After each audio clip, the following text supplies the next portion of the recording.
Class 12 chemistry lesson 4 part 4 exercise question है 2, 3, 4, 5, 6। चलो तो हम लोग पढ़ रहे थे पार्ट 4 केमिस्ट्री और अभ्यास प्रश्न हम लोग हल कर रहे थे। तो देखो आज question number 2, question number 3, question number 4, question number 5 और क्वेश्चन नंबर 6, इतना क्वेश्चन हम लोग आज हल करेंगे।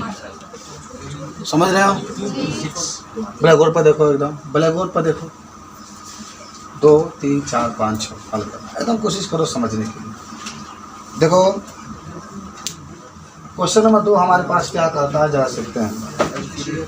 कह रहा है कि एक अभिक्रिया दिया गया है 2A + B, रिएक्शन के चिन्ह बना कर दिया है A to B के लिए वेग बराबर डाला हुआ K A B को 2, जहाँ K का मान 2.0 × 10⁻⁶ मोल माने प्रति मोल स्क्वायर और फिर आपका लीटर स्क्वायर सेकेंड है। प्रारंभिक वेग की गणना कीजिए जब A का मान इतना हो और B का मान इतना हो, और अभिक्रिया का वेग की गणना कीजिए जब A घटकर इतना हो जाता है। तो चलो भाई हम लोग लिखते हैं, खूब बढ़िया ब्लैक बोर्ड पर देखो, एकदम आराम से देखो।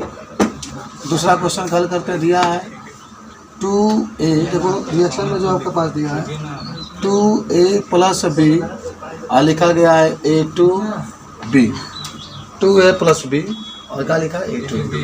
अच्छा इसमें सबसे महत्वपूर्ण बात क्या है ना कि वेग बराबर दे दिया आपके पास, K दिया है और फिर आपके पास A दिया है, A है और B के ऊपर कितना है 2 है, और K का मान, K को वेग इस तरह कहते हैं बाबू, इसका मान दिया है 2.0 × 10⁻⁶ प्रति mole square litre square second आपका, ठीक है। तो कहाँ निकालना है? प्रारंभिक वेग पूछ रहा है, प्रारंभिक वेग पूछ रहा है कितना होगा, और जो A है A का मान आपके पास दे दिया गया है 0.1 मोल प्रति लीटर, और जो B है B का मान दे दिया है 0.2 मोल प्रति लीटर, ठीक है ना, ये दे दिया है। तो अभिक्रिया का वेग का भी गणना करना है, किसका? अभिक्रिया का वेग। चलो भाई इतना डाटा आपकी किताब में दिया है, हालांकि फिर A का मान घट करके कुछ हो जाता, माने दिखा रहा है ना कि A का मान घट कर कितना हो जाता है? 0.06 मोल प्रति लीटर, 0.06 मोल प्रति लीटर। अच्छा मानो इतना तो केवल डाटा दिया, क्या दिया? डाटा। क्या पूछ रहा है? प्रारंभिक वेग। तो देखो प्रारंभिक वेग के लिए यहाँ पर ये सूत्र दिया, चले हल करें। माने आपको एक बार A निकाल लो, मान लो इसको, और इसको B मान लो, ठीक है। तो सबसे पहले हम लोग A निकालते हैं, A निकालते हैं, ठीक है ना, जिसका नाम क्या है? प्रारंभिक वेग। प्रारंभिक वेग क्या दिया? देखो बाबू K दिया है, A दिया है और B के ऊपर कितना दे दिया? 2। बस आपको मान भरना है। चलो जहाँ K है, K का मान दिया ना इतना 2.0 × 10⁻⁶, और जहाँ गुणा कर दो, जहाँ A है A का मान कितना? 0.1 गुण है, जहाँ B है 0.2, लेकिन स्क्वायर है तो आप 2 बार लिखेंगे। देख रहे हैं ना, सीधा बैठो पहले 0.2 का क्या हो जाएगा? स्क्वायर हो जाएगा, क्योंकि स्क्वायर है तो डबल तो लिखेंगे, तो देखो डबल लिख दिया गया। अच्छा गुणा करो, और 2 दूना कितना? 4, और फिर इसमें गुणा करोगे 4 × 4, तो देखो कैसे लिखोगे 2.0। अच्छा 4 दूना 8 भी लिख लो, ये 4 हो रहा है ना, इसमें गुणा कर दो, 4 दूना कितना? 8। लेकिन अच्छा एक काम करो, पहले 2 होंगे लिखो, 10⁻⁶, ये 4 आ रहा है ना, तो 4 आ रहा है तो कितने अंक दशमलव लगेगा? 1 अंक, 1 3 अंक, तो एक तो 4 है, एक ये 0, एक ये 0, यहाँ पर दशमलव आपके पास आ गया। और फिर 4 दूना कितना हो गया? 8, तो 8 गुणे। अच्छा ये काम करो, सबसे अच्छा रहेगा ना, ये दिक्कत हो रहा है तो दशमलव हटा दो, नीचे 10 के ऊपर 3 हो जाएगा, 3 को 0 अंक बाता, तो आपके पास हो गया। देखो अब 4 दूना 8, 4 के पहले जो 0 होता है इसका कोई मोल नहीं होता, 4 दूना 8 गुणे 10 के ऊपर -6, ये जाएगा 10 के ऊपर -3, तो हो गया 8 गुणे 10 के ऊपर -9। 10 के ऊपर माइनस क्या आ गया 9। ये क्या आपका आ गया प्रारंभिक वेग। अब इसका मात्रक भी आप लिख सकते हैं मोल प्रति लीटर प्रति सेकेंड, यानी हो जाएगा मोल प्रति लीटर प्रति सेकेंड। ये आपको बता सकते। एक बार समझ लो, हमारे पास प्रारंभिक वेग पूछा था कि ए बी के ऊपर 2, तक के का मान देखिए यहाँ पर दिया गया, हमने भर दिया, और ए का मान इतना है और बी का मान 0.2 है, यहाँ पर 0.2 दिया है, स्क्वायर डबल लिख देंगे और गुणा करके हल करेंगे तो इतना हमारा पास आंसर आ जाएगा। समझ रहे हो? तो ये आपके पास प्रारंभिक वेग निकल गया। चलो बी नंबर आ जाओ। बी नंबर क्या कह रहे हैं इसमें देखते हैं। अब क्रिया का वेग लेकिन देख लो ध्यान से बाबू, ए के मात्रा घट कर क्या आता है 0. तो सुनो ध्यान से, पहले देखो कि यहाँ से निकालना ए के मोलों की संख्या, ए के मोलों की संख्या। तो देखो पहले ए का मान कितना दिया था, पहले ए का मान दिया है आपका 0.1 और घट कर कितना हो जा रहा है बाबू 0.06। अच्छा घटा दोगे ना, इसका आगे कि 0 बढ़ा लो, तो 10 में से 6 गया कितना 4 हो जाएगा, और यहाँ पर बचेगा 9 बचे क्योंकि हासिल दिया, तो 9 में से 0 जाएगा तो 9 हो जाएगा, कितना आएगा 0.94 आ जाएगा। अरे 10 में 6 गया 4 और यार इधर 0 हो गया, तो 0.04 होगा आपका इतना मोल प्रति लीटर जो होता है मात्रा को उसको लिख देंगे। माने ए के मोलों की संख्या आ गया। अब आपको जानते हैं क्या लिखना है, बी के मोलों की संख्या।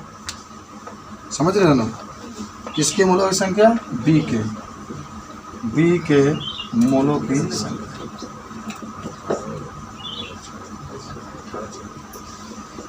तो देखो ध्यान से, जो बी का अब तो नहीं याद रखो कभी ध्यान से, यहाँ देखो जब ए के मोलों की संख्या कितना आ रहा है 0.4 आ रहा है, देख रहे हैं 0.4 का मतलब होता है कि इसका दुगुना आ रहा है।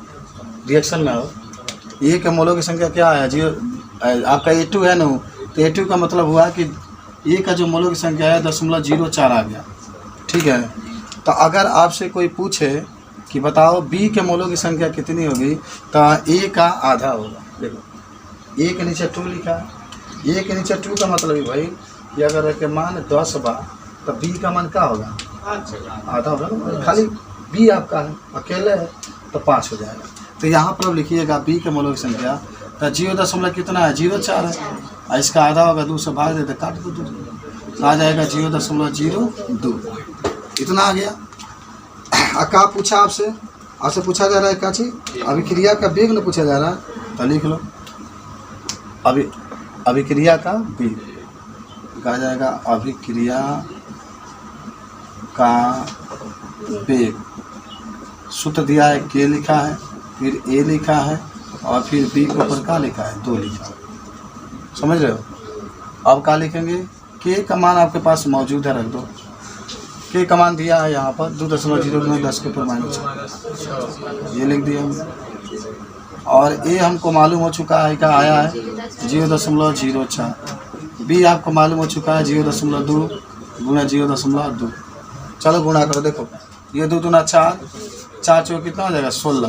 एक काम करो पहले लिखो 2 गुणा 10 के ऊपर -6 वैसे लिखो, यहाँ 16 लिख लो।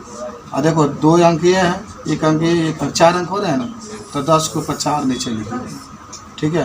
तब हो जाएगा 16 दूना 32 लिख लो गुणे 10 के ऊपर -6, ये जाएगा तो 10 के ऊपर -4 तो 32 हो जाएगा, और 6 4 कितना 10 के ऊपर -10, 10 के ऊपर -10।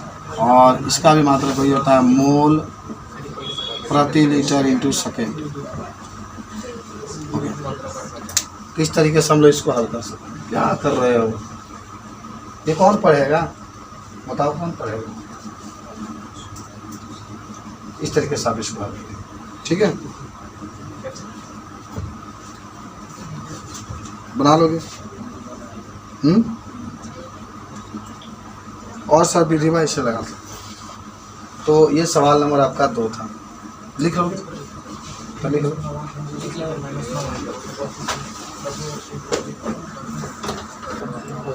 देखो 3 नंबर का कह रहा है, सुनो, कह रहा है कि प्लेटिनम सतह पर अमोनिया का अपघटन शून्य कोटि का विक्रिया है, शून्य कोटि का विक्रिया है। नाइट्रोजन और हाइड्रोजन के उत्पादन की दर बताइए जब K का मान दिया गया है। अच्छा बताओ तुम ध्यान से, प्लेटिनम सतह पर अमोनिया का अपघटन शून्य कोटि का विक्रिया है ना, तो अमोनिया का अपघटन हो रहा है, अमोनिया को तोड़ा जा रहा है। तो देखो रिएक्शन जब लिखेंगे तो क्या होगा, NH3 है, जब इसको तोड़ोगे तो टूटेगा, एगो यन बानो, तो ये हाफ N2 लिखला, 2 से 2 कर दिए एगो यन। और कहो हाइड्रोजन है 3 गुनो, तो आप इसको लिख सकते हैं 3/2 H2, 3/2। अच्छा ऐसा हम लोग क्यों लिखे, हम आपको समझाते हैं। देखो रिएक्शन का है, अमोनिया है, अमोनिया का अपघटन हो रहा है। तो सुनो, अमोनिया का अपघटन हो रहा है, अपघटन का मतलब होता है टूटना। तो जब अमोनिया में एगो नाइट्रोजन बा तो भाई कबो नाइट्रोजन टूटी तो N2 जरूर नीचे रही। N2 माने नाइट्रोजन लिखोगे तो N2 जरूर, हाइड्रोजन लिखोगे तो H2 जरूर, क्लोरीन लिखोगे तो Cl2 जरूर, ब्रोमीन लिखोगे तो Br2 जरूर। तो मान लो N2 है, हमारे पास यहाँ पर 1 है, तो यहाँ N2 लिखे हैं तो 2 से 2 कट जाएगा। देख रहे हैं ना, इसका मतलब ये हुआ कि 1/2 × 2, तो ये 2 से 2 का आता है, कट जाता है। ये बात समझ गए। यहाँ पर देखो 2 हाइड्रोजन है, लेकिन यहाँ पर तो कितना है, 3 है, तो इसके लिए 3/2 गुणे हाइड्रोजन 2 है, तो 2 से 2 कट गया, तो हाइड्रोजन कितना आ गया, 3 आ गया। तो ये तो चलो भाई हमने क्या लिख दिया, रिएक्शन लिख दिया। अब आगे इसमें कुछ क्वेश्चन कहा, देखो कह रहा है कि नाइट्रोजन हाइड्रोजन के उत्पादन की दर पूछ रहा है, नाइट्रोजन की उत्पादन की दर, उत्पादन की दर ये पूछ रहा है, और हाइड्रोजन की उत्पादन की दर ये पूछ रहा है। चलो भाई पूछेगा तो क्या करेगा। अच्छा इसमें K का मान दे दिया बाबू, सुन लेते हैं ध्यान से। K का मान कितना दिया है, 2.5 गुणे 10⁻⁴ मोल। देखो बाबू मोल इसको पढ़ेंगे, देखो मैं क्या पढ़ रहा हूँ, प्रति लीटर प्रति सेकेंड, मोल प्रति लीटर प्रति सेकेंड। बात समझ में आई? हाँ कि उड़ गया हवा में, कोनो दिक्कत नहीं है, जो मान दिया उसको हमने लिख लिया। अच्छा एक चीज़ बताओ मुझे, क्या पूछ रहा है सवाल में, आप पढ़े होंगे कि अभिक्रिया का जब वेग लिखा जाता है, क्या लिखा जाता है भाई, अभिक्रिया का जब वेग लिखा जाता है तो वेग क्या लिखाता है, वेग लिखाता है जौन जिसका निकालना, ये जो देख रहे हैं इसको लिखेंगे हम लोग डेल्टा N2 बटा में डेल्टा T होता है। तो एक बहुत ध्यान से देखो, होता है ना, माने आप पढ़े थे जब मैंने लिखाया था, उत्पाद के रूप में जब लिखा जाता है तो जो तत्व है उसको लिखेंगे और नीचे डेल्टा T, क्योंकि नाइट्रोजन की उत्पादन की दर, तो नाइट्रोजन को कहेगा तो ऊपर, दर कहेगा तो नीचे डेल्टा T रहेगा। अब देखिए यहाँ 1/2 है, तो आप सभी लोग जानते होंगे कि जब 1/2 होता है तो 1/2 का मतलब होता है कि इसमें 1/2 से आप गुणा कर देंगे। हमेशा 1/2 से क्या करते हैं, गुणा कर देंगे, 1/2 से। इसके जगह पर हम लोग क्या लिख देंगे, K लिख देंगे। क्या लिख देंगे, हाँ K लिख देंगे। अब पूछो सर आप क्यों लिख दिए, क्या कारण था कि आप लिख दिए, अब हम बताते हैं आपको, खूब बढ़िया से समझो। आप पढ़े थे कि जो अभिक्रिया का वेग होता है वो अभिकार्य के सांद्रता, वेग स्थिरांक और अभिकार्य के सांद्रता के n घात के समानुपाती होता है ना। अच्छा चलो वेग होएगा लिखो, कि आप वैसे ही रखो। अब देखो n के जगह पर लिख दो 0। क्यों लिख रहे हैं 0, क्योंकि आपके सवाल में लिखा है शून्य कोटि का अभिक्रिया। तो बताओ जरा, जब ये शून्य कोटि का है तो ये हो गया आपके पास वेग बराबर क्या आ जाएगा, K, एक मान तो 1 हो जाएगा, छोड़ देंगे। तो जहाँ वेग है वहाँ क्या लिख सकते हैं, K। जहाँ वेग है तो क्या लिखेंगे, K। यानी कहने का मतलब होता है कि जहाँ अभिक्रिया का ये जो वेग देख रहा है, इसी को तो वेगे न कहेंगे, इसको तो वेगे कहेंगे, अभिकार्य की सांद्रता और समय अंतराल के अनुपात को। तो ये लिखा गया K। अब लिख लो 1/2 और गुणे K का मान 2.5 गुणे 10⁻⁴ और 2 से भाग दे दो तो 2 एकम 2, 2 दूना 4, 5 दूना 10 गुणे 10⁻⁴। अब वेग का मात्रा का होला, फिक्स वायु मात्रक मोल प्रति लीटर इंटू सेकेंड। चलो भाई, तो ये किसका मान निकल गया, नाइट्रोजन की उत्पादन दर आपकी निकल गई। किसकी उत्पादन दर?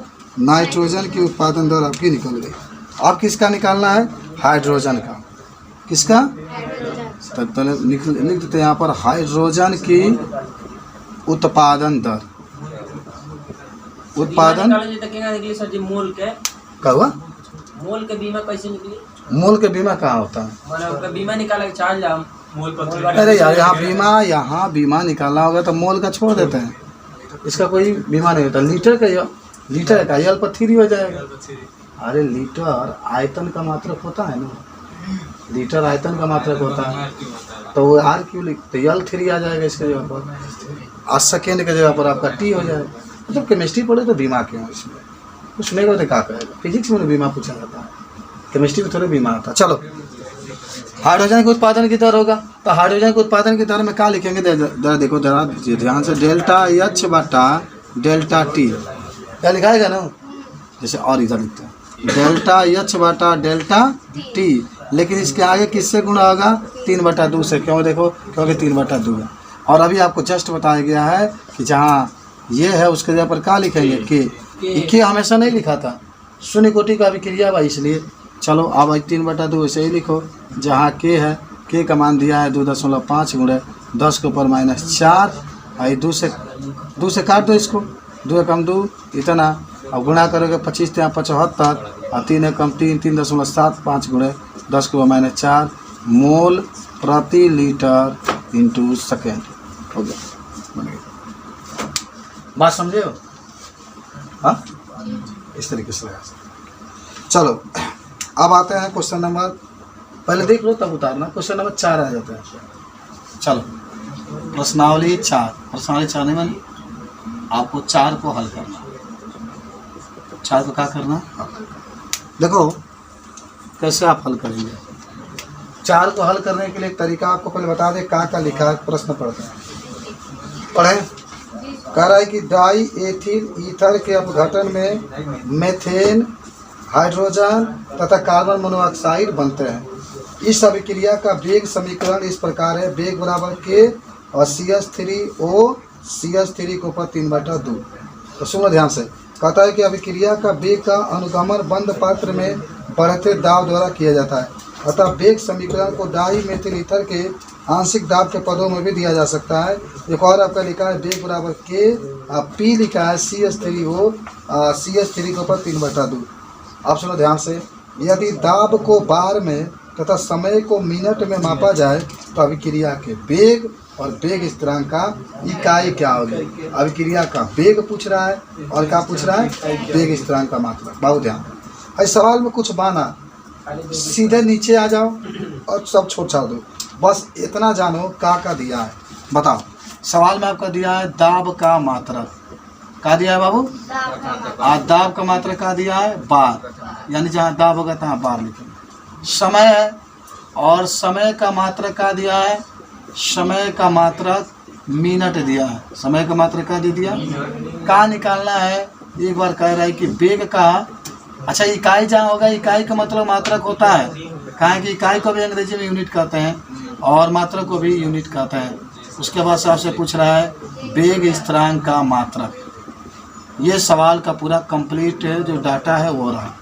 दाब का मात्रक का दे दिया है? बार। जानते भी होंगे आप, 11 में पढ़े भी थे, दाब का मात्रक बार होता है, दाब का मात्रक वायुमंडल भी होता है, दाब का मात्रक पास्कल भी होता है, टॉल भी होता है, बार भी होता है, ठीक है। और वेग का मात्रक, समय का मात्रक तो मिनट भी होता है, सेकेंड भी होता है, घंटा भी होता है, दिन भी होता है, वर्ष भी होता है, प्रकाश वर्ष भी होता है।